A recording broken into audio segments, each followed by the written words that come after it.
A Red Bull tem passado por grandes problemas nesse ano de 2022 da Fórmula 1.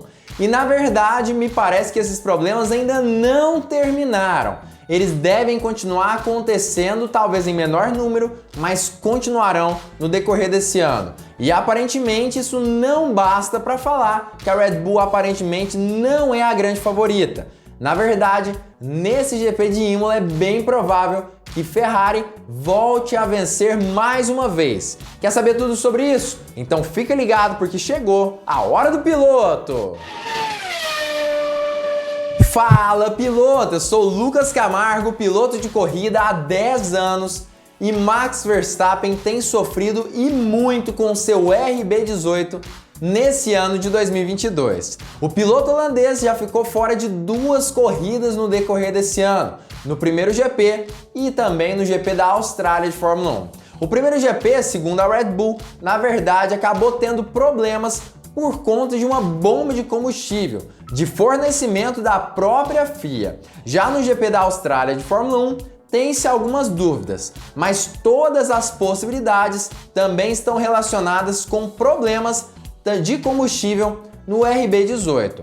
Claro que existem dúvidas sobre isso, que eu vou estar falando no decorrer desse vídeo e trazendo inclusive fontes confiáveis para vocês, que estão aqui embaixo na descrição inclusive. Então para quem já vem com hater, hateando aqui o canal ou algo nesse sentido, dizendo que é mentira, clickbait, antes dá uma olhadinha aqui nas fontes, porque você vai ver que na verdade faz tudo muito sentido e que são fontes confiáveis.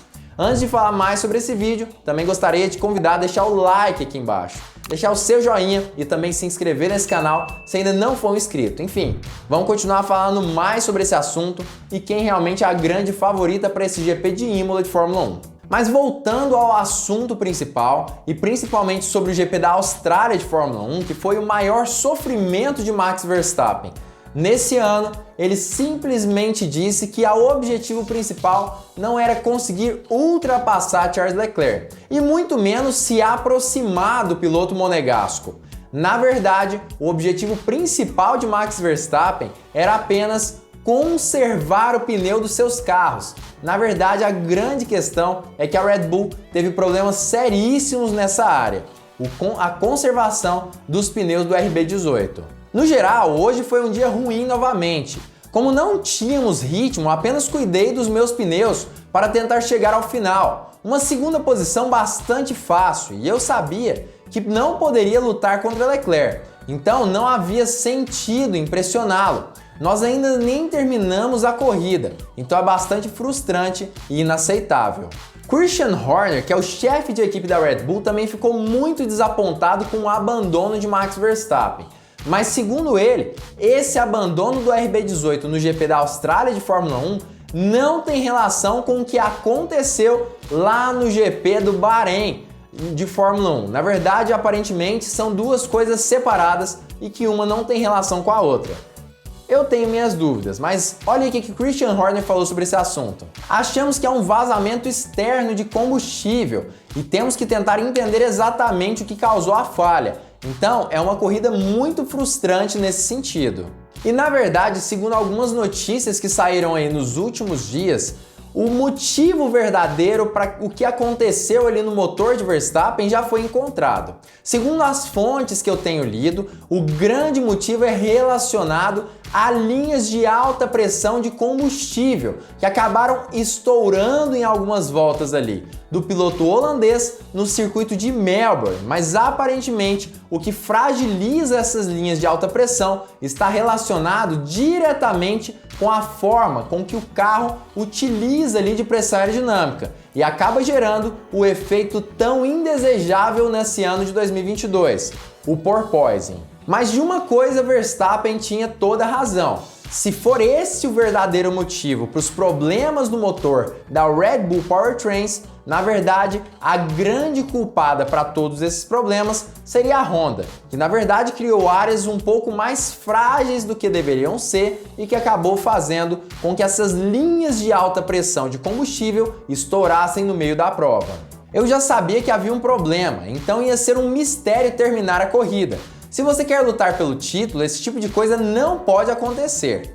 Em geral, não parece ser uma solução fácil, Então temos que trabalhar muito em equipe, há muitas coisas para trabalhar. E inclusive, quando questionado aí sobre a questão do campeonato de 2022 em si, Max Verstappen não parece estar tão entusiasmado assim.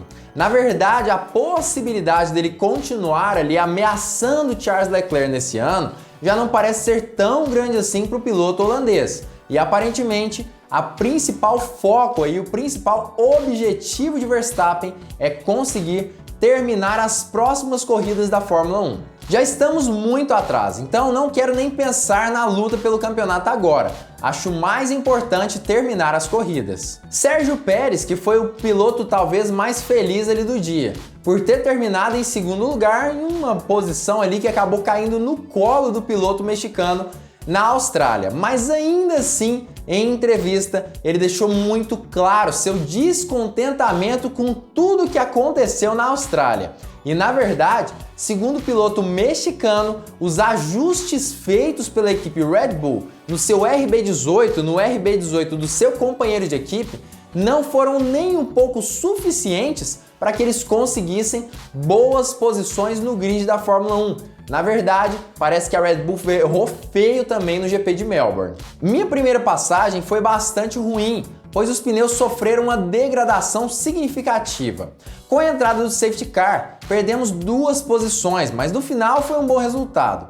Embora o dia não tenha sido bom devido à retirada de Max, em geral marcamos bons pontos, mas não estou feliz com o fim de semana, porque acho que cometemos um erro na direção que tomamos com o carro ao longo do fim de semana, e isso nos prejudicou um pouco. E realmente faz todo sentido. A gente pôde perceber, inclusive, que o carro da Red Bull e o carro da Ferrari tinham configurações opostas nesse GP de Melbourne de Fórmula 1.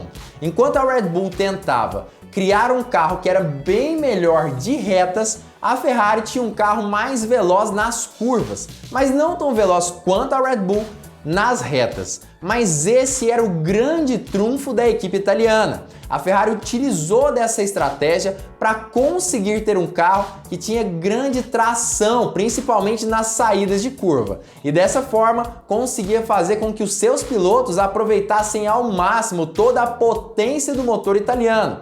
E assim tinham grande vantagem, principalmente nas partes mais sinuosas do circuito, enquanto os carros da Red Bull já eram bem mais lentos de curva, apesar de terem uma reta relativamente mais veloz do que da Ferrari.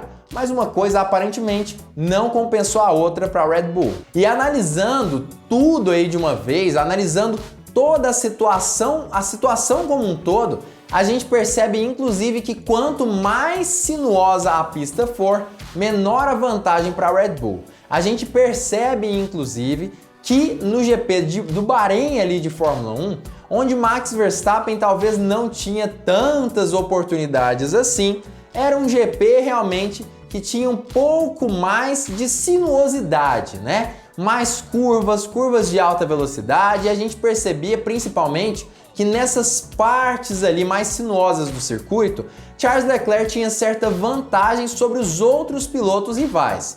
Enquanto no GP de Jeddah de Fórmula 1, apesar de ter sim curvas rápidas, a gente percebia que os carros não precisavam de tanta pressão aerodinâmica assim para conseguir fazer voltas rápidas. E foi justamente aí que Verstappen se aproveitou. Nas longas retas de Jeddah, ele conseguia ter um ritmo alucinado e engolia a Ferrari. Agora, no GP da Austrália, o jogo virou novamente. Nas partes de baixa e mais sinuosas, a Ferrari se destacava, enquanto nessas partes a Red Bull ia um pouco pior. Entretanto, no GP da Austrália foi um pouco diferente, já que nas partes de alta, apesar da Red Bull também conseguir ser um pouquinho mais veloz, ela nem se comparava ao carro da Ferrari, que apesar de não ser tão veloz assim nas altas, nas partes de baixa era muito mais veloz do que o RB18. E com isso, justamente falando sobre isso, a gente percebe que a grande tendência é que no GP de Imola de Fórmula 1, nós tenhamos uma Red Bull mais fraca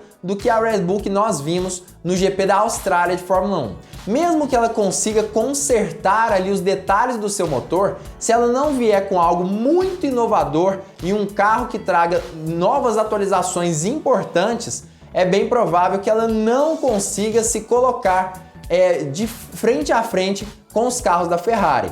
E dessa forma, existem grandes chances da Red Bull acabar ficando muito para trás da equipe italiana. Apesar disso, Helmut Marko disse que o grande objetivo da Red Bull nesse próximo GP de Imola é sim levar essas atualizações. O interesse principal é diminuir o peso do carro e, é óbvio, aumentar também a eficiência aerodinâmica e consertar os problemas de confiabilidade do motor. Claro que a gente não sabe se isso vai ou não acontecer na prática, mas esse é o principal objetivo da Red Bull até agora. Olha o que Marko falou em entrevista. Atualizações estão chegando para a próxima corrida em Imola e os GPs depois. Espero que possamos nos aproximar da Ferrari. Me parece que, apesar desse otimismo aí de Helmut Marko, a grande tendência é sim que a Red Bull fique um pouquinho para trás da Ferrari. Claro que eu vou trazer as expectativas aí para a qualificação principalmente num vídeo que eu vou soltar amanhã mesmo, na quinta-feira, falando sobre a qualificação que vai acontecer na sexta-feira. Entretanto, até esse momento e as fontes aí, segundo as fontes que eu encontrei para fazer esse vídeo, me parece que a Red Bull está assim alguns passos atrás da equipe italiana. Mas o que você acha disso tudo? Você concorda comigo? Você também acredita que a Red Bull está mesmo perdendo e muito para a equipe Ferrari nesse GP de Imola? Você também acredita que a Ferrari deve dominar esse GP? Comenta aqui embaixo a sua opinião sobre isso, o que você pensa sobre esse assunto. Como eu já disse, eu acredito que Ferrari está assim alguns passos à frente da Red Bull.